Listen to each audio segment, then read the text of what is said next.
21 জুলাই 2025 সাল। বাংলাদেশে ঘটে একটি ভয়াবহ বিমান দুর্ঘটনা। দুপুর 1:06 ঢাকা কুর্মিটোলা এয়ারবেস থেকে উড়ে যায় বাংলাদেশ বিমান বাহিনীর F-7BGI প্রশিক্ষণ বিমান। 1:28 অর্থাৎ টেক অফের 22 মিনিট পরে পাইলট লেফটেন্যান্ট তকিরুল ইসলাম জানিয়ে দেন যে বিমানে যান্ত্রিক সমস্যা দেখা দিয়েছে। 2 মিনিট পর 1:30 বিমানটি ঢাকার উত্তরা এলাকায় মাইলস্টোন স্কুল অ্যান্ড কলেজ এর ভবনে বিধ্বস্ত হয়। এই দুর্ঘটনায় আনুমানিক 31 জন মারা যান। তাদের মধ্যে 25 জন স্কুলের ছাত্রছাত্রী এবং একজন বিমানচালক ছিলেন।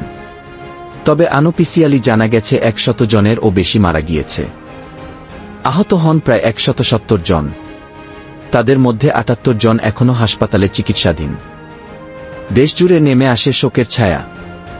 সরকার তদন্তের নির্দেশ দেয় এবং মৃতদের প্রতি শ্রদ্ধা জানানো হয়।